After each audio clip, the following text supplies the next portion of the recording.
Live from New Delhi, you're watching DD India Live, India's voice to the world. I am Tanvi Taneja, coming up in the next 30 minutes. Indian Prime Minister arrives in Moscow for the 22nd annual summit. Indian Prime Minister and Russian President Vladimir Putin to review the whole range of bilateral issues. Prime Minister will also interact with the Indian community in Russia. French politicians begin negotiations to form a government after the hung parliament. French President Emmanuel Macron asks Prime Minister Gabriel Attal to remain temporarily in office. Hungary's Prime Minister Viktor Orban makes a surprise visit to China after similar trips to Russia and Ukraine to discuss prospects for peace.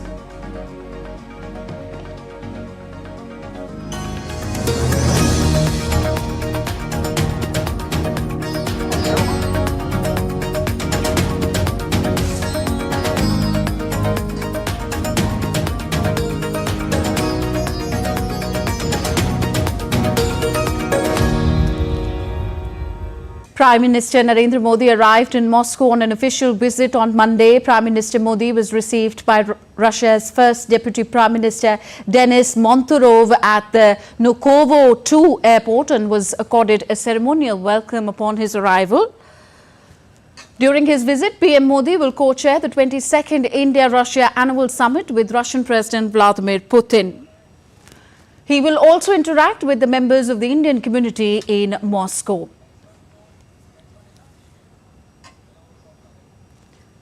So this was just a short while ago, Prime Minister Narendra Modi landing in Moscow for the two-day trip to the Russian Federation on the invitation of Russian President Vladimir Putin. This was a ceremonial welcome he received at the airport.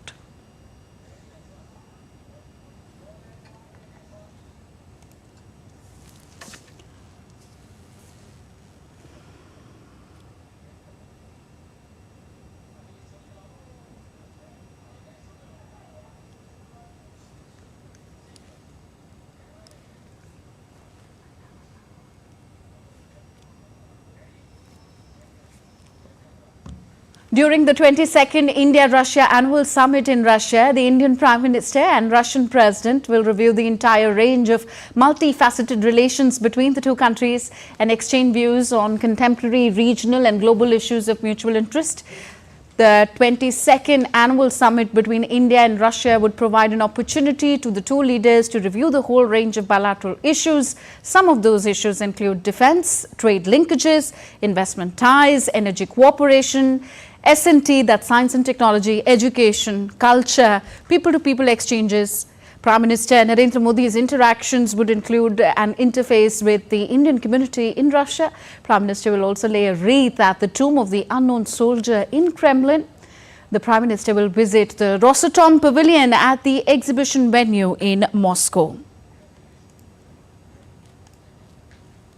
So we have with us Professor Gulshan Sachdevas from School of International Studies, Jawaharlal Nehru University in New Delhi. He's with us in studio. Hello, sir. Welcome to the program. So Prime Minister Narendra Modi in his third term has chosen Russia for his first bilateral visit outside the country.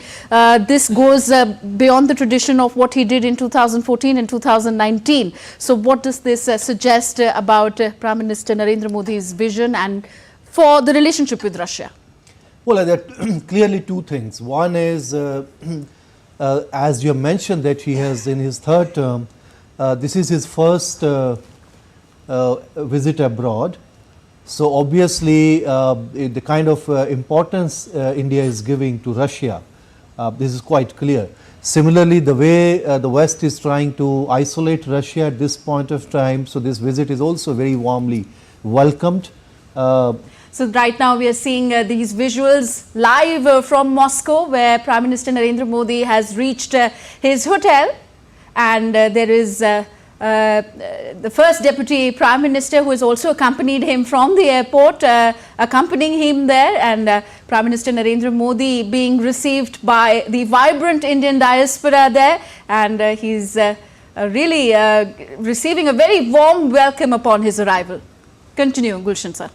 Yeah, so So basically, one is of course this visit to showcase the robustness of India-Russia relations, because as in fact our external affairs minister a couple of years back, when he mentioned that the world has changed, India has changed, Russia has changed, but the India-Russia partnership remains a very stable factor in international relations.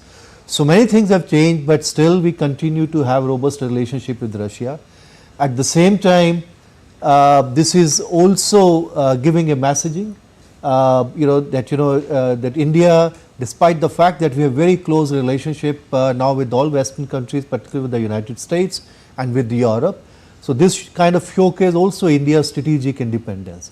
So there are different kind of messages. So precisely for this reason, I think this visit is not just only a bilateral visit by India, which of course it is, but is also very keenly watched by in all Western capitals. What's going to happen between India and Russia. So this is, I think, messages. Especially when NATO countries are also meeting tomorrow. Tomorrow. So, yeah. So when particularly they want to isolate economically, politically, strategically Russia. So visit of Indian Prime Minister, which is a leader of the global South.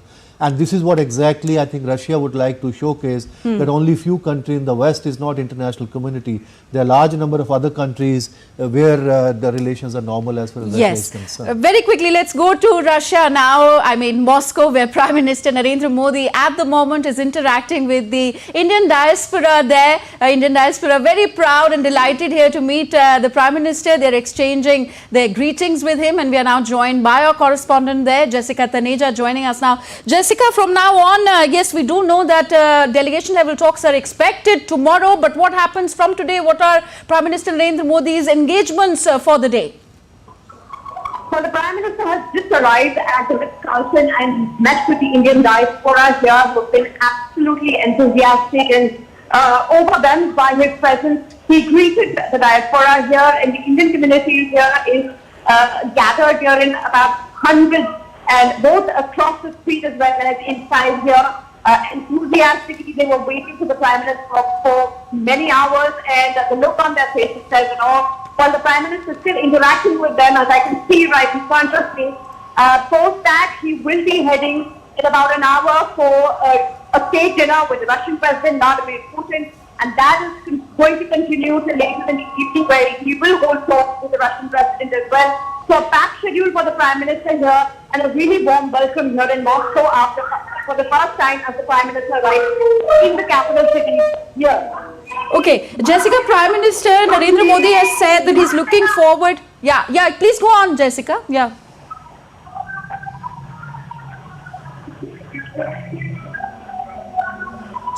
Jessica, if you can hear me, so I was asking, Prime Minister Narendra Modi has said that he's looking forward to reviewing all aspects of India-Russia ties with Russian President Vladimir Putin. Which aspects of these bilateral ties are likely to be especially highlighted during the talks? Russia-India trade, a multifaceted relationship which goes beyond, energy and defense ties. So we're looking at diversifying trade beyond these two sectors into the commercial sector, talking about textiles, talking about fertilizers, and also looking at the pharmaceutical industry. We have a huge business community that has been expecting to raise their own issues, as well as discussions on how they want to enhance the Russia-India trade, looking at also ironing out the ruble payment systems. So expect a lot of discussions on various aspects of the trade.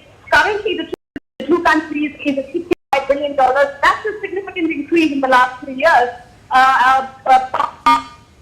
Discounted crude, discounted Russian crude that India has been importing in the last 3 years. So looking at other aspects of the trade will also be crucial. Talk about civil nuclear cooperation. That is something that will be watched very closely, Tanvi. Okay, thank you, Jessica. Jessica Taneja joining us from Moscow. Coming back to you, Professor Gulshan, how are you assessing this visit? Which areas, which aspects are going to be especially highlighted between the restricted level talks between Modi ji and Putin? Well, traditionally, if you can see, there are areas where we are working closely with Russia for many years. You have defense. You have hydrocarbons, you have nuclear energy, you have space, and of course people-to-people contacts and other trade-related issues. But now what has happened is in the last 2 years, suddenly there is a new dynamism as far as trade relations are concerned, because Western countries, particularly Western European countries, they have decided to move away as far as the energy market is concerned from Russia.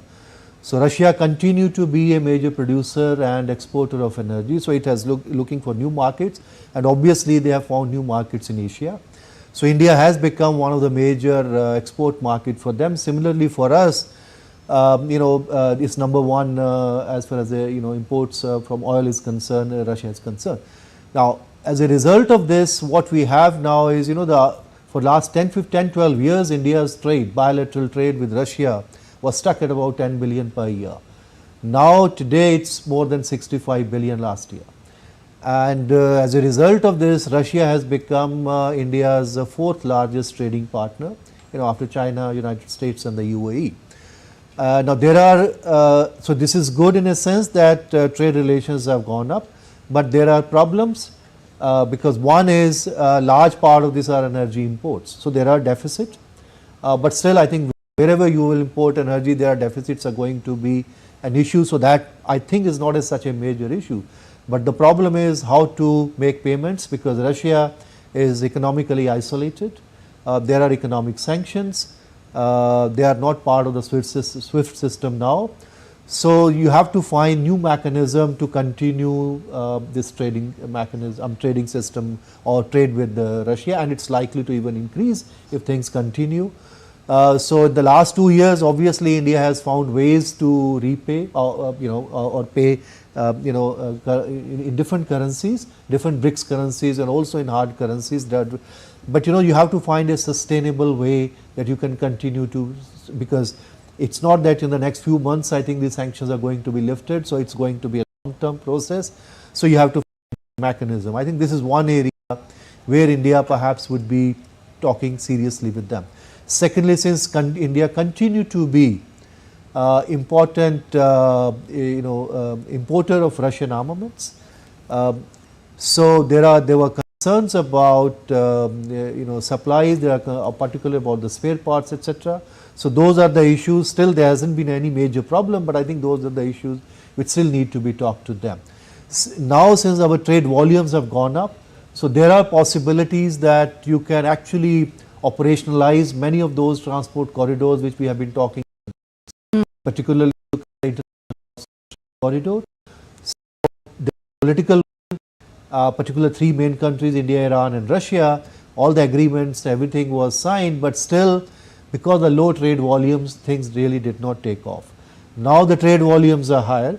At the same time, there is a problem of sanctions against Russia, of insurance against all kind of transportation issues. So many of those issues need to be resolved, but there are real possibilities that some of those transport corridors can be operationalized now. We have already invested or at least promised to invest more in Chabahar port, and we want to link this Chabahar port also with international north-south trade corridor, because Bandra Abbas port is more I would say congested. Similarly, now earlier our plan was also that it's not just the north-south trade corridor was not just only about sending goods up to Russia, but from Russia to the European markets. Now because of all the sanctions against Russia, I think those options are not available. So India has also to diversify some of those trade routes. In fact, our Armenians have been talking to us that they are willing to actually provide new routes actually through which India can in fact approach Europe. So you can go from here to Iran, Iran to Armenia, and then from Armenia to Georgia and Black Sea, then you can go to Europe. So there are different ways actually things can be worked it out, because earlier we were thinking from Mumbai to Bandra Abbas, and then you go to or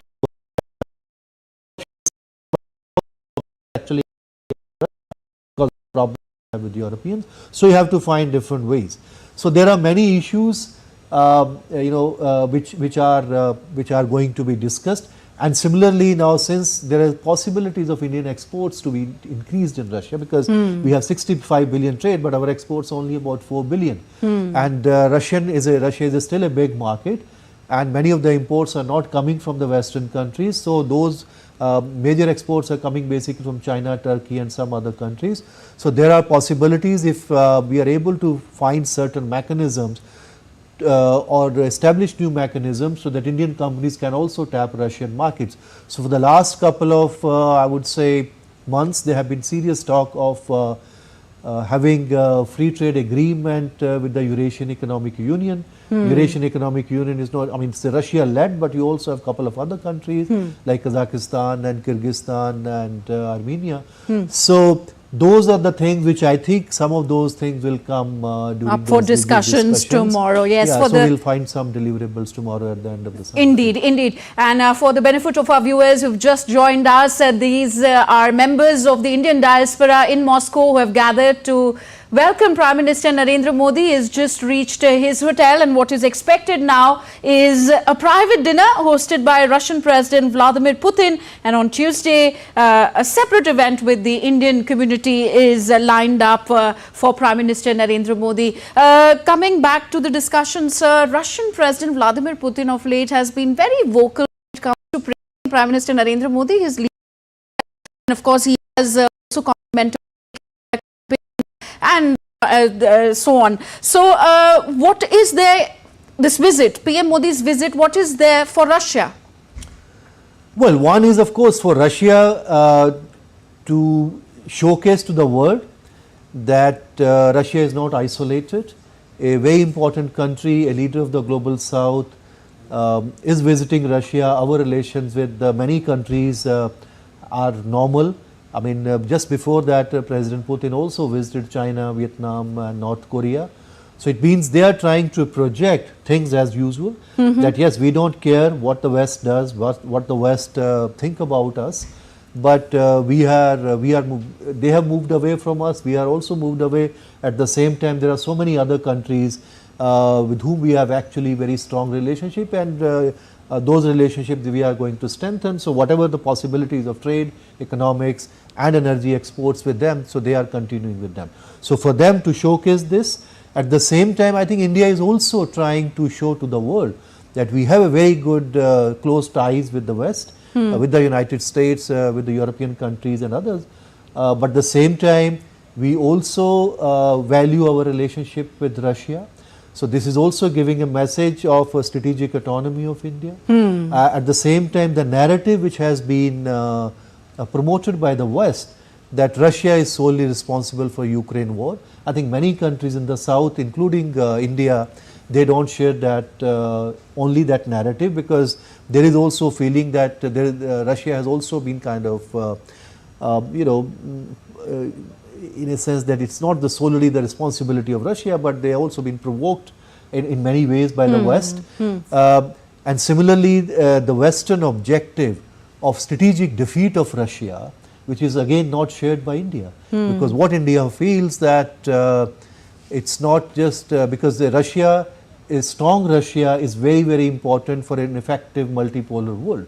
So those are the kind of I think messages, those are the kind of, that's why in fact this particular visit of Prime Minister Modi is not just watched of course between in India and in Russia, it's also very keenly watched in all Western capitals, that how India is building its relationship, how this relationship is stable. Rather carrying forward the decade-old bilateral friendship. Within India, there was always, if you look at, most Indian analysts and policy makers were always very clear that this relationship is very important for India. But I think when our relations with the West, with the United States and many European countries became closer, I think they underestimated the strength of this relationship. Now, in the context of Ukraine war, now suddenly they have realized the importance of India-Russia relations. And this relationship, of course, I mean, most of the time this is said that because India's dependence on Russian armaments, that's why India is perhaps taking certain position.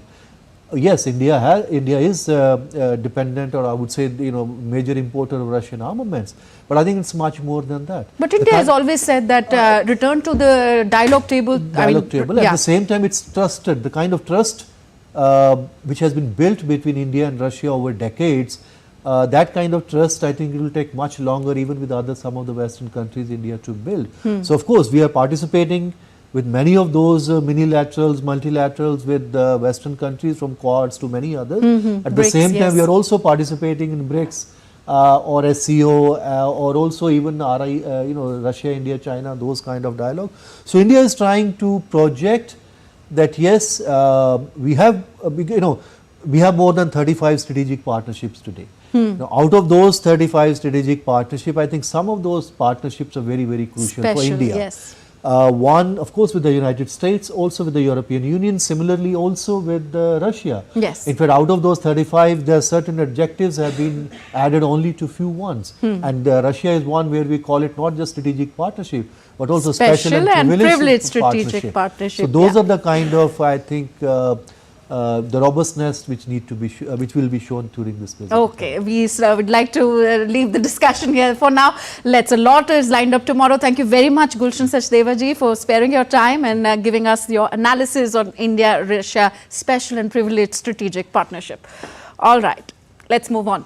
It seems France is heading towards a period of political uncertainty with a fractured mandate after 2 rounds of elections. French politicians have begun negotiations to form a government after the election ended in hung parliament. French President Emmanuel Macron has asked outgoing Prime Minister Gabriel Attal to remain temporarily in office after he offered to quit following his party's performance in the polls. Meanwhile, the left-wing coalition known as the New Popular Front has emerged with the highest number of seats in the 577-seat assembly, securing 182 seats. However, this falls short of an outright majority. The other major players include Macron's centrist alliance bagging 168 seats, Le Pen's national rally winning 143 seats. The unexpected outcome has led to a hung parliament where no single party or coalition has enough seats to form a majority government.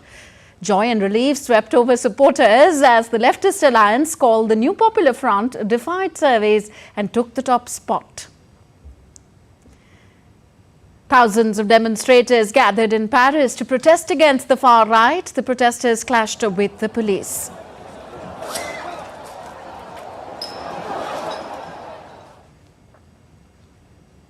And more from Europe, Britain's new Prime Minister Keir Starmer on Monday promised to get a better deal with the European Union on post-Brexit trading rules. He visited Northern Ireland on Monday, his first visit since becoming the Prime Minister. Speaking to journalists in Northern Ireland's Belfast as part of a tour of the 4 nations of the United Kingdom, Starmer highlighted that improving UK's relationship with the EU would require a commitment to uphold existing agreements.